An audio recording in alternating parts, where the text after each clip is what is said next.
আসসালামু আলাইকুম। আশা করি সকলেই ভালো আছেন। প্রিয় চাকরি প্রত্যাশী ভাই ও বোনেরা, জনপ্রশাসন মন্ত্রণালয় একটি নিয়োগ সার্কুলার বর্তমানে চলমান রয়েছে। এই সার্কুলারটা সরকারি নিয়োগ সার্কুলার এবং স্থায়ী নিয়োগ সার্কুলার এবং এটিতে বাংলাদেশের যেকোনো জেলার যেকোনো প্রার্থী আবেদন করতে পারবেন। তো এই ভিডিওর মাধ্যমে আমি আপনাদেরকে সার্কুলারটা নিয়ে তথ্যগুলো জানানোর চেষ্টা করব। এখানে পদের নাম, পদের সংখ্যা, বেতন স্কেল, শিক্ষাগত যোগ্যতা, কিভাবে আবেদন করতে হয়, A to Z আপনারা ভিডিওটা দেখলে বুঝতে পারবেন। আরেকটা বিষয় বলে রাখি আপনাদেরকে, যারা আমাদের ইউটিউব চ্যানেলে ভিডিওটা নতুন দেখতেছেন, আপনি আমাদের চ্যানেলে নতুন হয়ে থাকলে অবশ্যই সাবস্ক্রাইব করে রাখবেন। ফেসবুক পেজ রয়েছে আমাদের জব প্লাস বিডি, এখান থেকে কেউ ভিডিওটা দেখলে পেজটি ফলো দিয়ে রাখবেন। আমরা বাংলাদেশের সরকারি সকল নিয়োগ সার্কুলারগুলো এখানে আপলোড দিয়ে থাকি। জনপ্রশাসন মন্ত্রণালয়ের নিয়োগ সার্কুলার, রাজস্ব খাতে নিয়োগ সার্কুলার বলা হয়েছে বাংলাদেশের প্রকৃত যে কোনো নাগরিকরা আবেদন করতে পারবেন, অনলাইনের মাধ্যমে আবেদন করতে হবে। এই বিষয়টা এখানে বলে দেওয়া হয়েছে। প্রথমত পদের নাম 60 মুদ্রাক্ষরিক কাম কম্পিউটার অপারেটর, 13 গ্রেডে নিয়োগ দেওয়া হবে, যেখানে মোট 3টি পদ রয়েছে। শিক্ষাগত যোগ্যতা চাওয়া হয়েছে যে স্বীকৃতি বিশ্ববিদ্যালয় হইতে স্নাতক অথবা ডিগ্রি, মানে যারা অনার্স পাস করেছেন অথবা যারা ডিগ্রি পাস করেছেন তারা কিন্তু এই 60 মুদ্রাক্ষরিক কাম কম্পিউটার এই পদে আবেদন করতে পারবেন। আর আপনারা জানেন 60 মুদ্রাক্ষরিকের টাইপের একটা দক্ষতা থাকতে হয়, যে টাইপের দক্ষতা এখানে বলে দেওয়া হয়েছে। ইংরেজিতে ৭৪ শব্দ, বাংলায় ৪৫ শব্দ। এইটার এই শব্দ মানে আপনার বাংলা এবং ইংরেজিতে এই শব্দের গতি যাদের রয়েছে, টাইপের গতি যাদের রয়েছে এবং অনার্স অথবা ডিগ্রি পাস করেছেন, আপনারা কিন্তু এই 13 গ্রেডের 60 মুদ্রাক্ষরিক কাম কম্পিউটার অপারেটর পদে আবেদন করতে পারবেন। আশা করি এই পদ সম্পর্কে বুঝতে পেরেছেন। দ্বিতীয় যে পদটি, এটি হচ্ছে অফিস সহায়ক, যেখানে মোট 20টি পদ রয়েছে। আর এখানে বলা হয়েছে যে 17টি পদ রয়েছে এখানে, অর্থাৎ 17 জনকে নিয়োগ দেওয়া হবে 20তম গ্রেডের।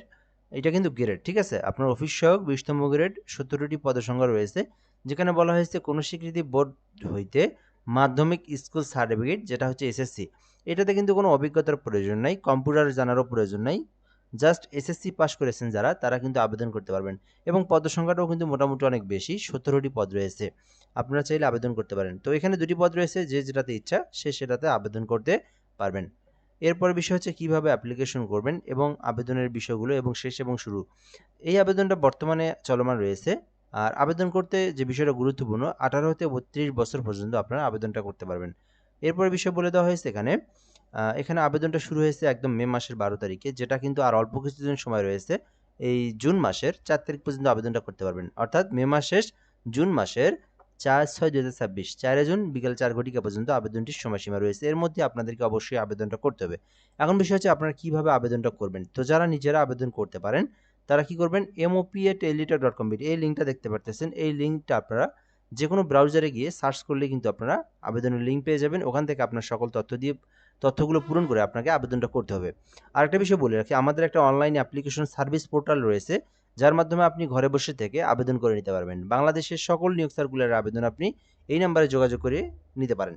তো এখানে আবেদন করতে আপনাদেরকে প্রথমত হোয়াটসঅ্যাপে এসএমএস দিতে হবে। তারপরে আমাদের একটা টিম যারা আবেদন করে দিবে, আপনাকে যে প্রয়োজনীয় যে ডকুমেন্টগুলো রয়েছে এই ডকুমেন্টগুলো নিয়ে আপনার আবেদনটা করে দিয়ে অ্যাপ্লিকেশন কপির যে পিডিএফ কপি যেটা, ওইটা আপনাকে সঙ্গে সঙ্গে পাঠিয়ে দিবে।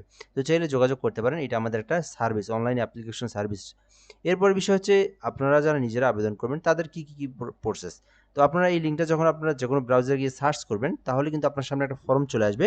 ওই ফর্মের মধ্যে আপনার পার্সোনাল তথ্য, দেন আপনার লোকেশন, দেন আপনার এডুকেশনাল কোয়ালিফিকেশন, তারপরে আপনার একটা ছবি লাগবে, যেটা ফটোশপের মাধ্যমে আপনারা 300x300 পিক্সেল সাইজের করে নেবেন।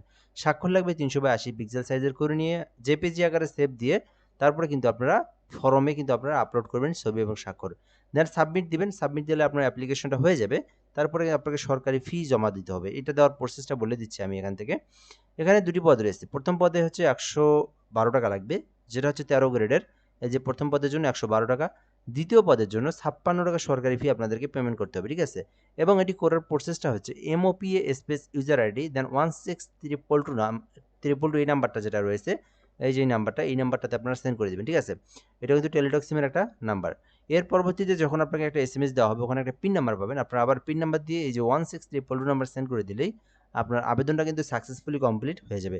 সো আশা করি আপনারা এই নিয়োগ সার্কুলার নিয়ে সকল ধরনের তথ্যগুলো জানতে পেরেছেন। যদি আরও কোনো কিছু আপনার জানার থাকে আপনি কিন্তু কমেন্ট করে বলতে পারেন, আমরা রিপ্লাই দিয়ে জানিয়ে দেবো ইনশাল্লাহ। ভিডিওটা এই পর্যন্তই। ধন্যবাদ, ভালো থাকবেন। আসসালামু আলাইকুম।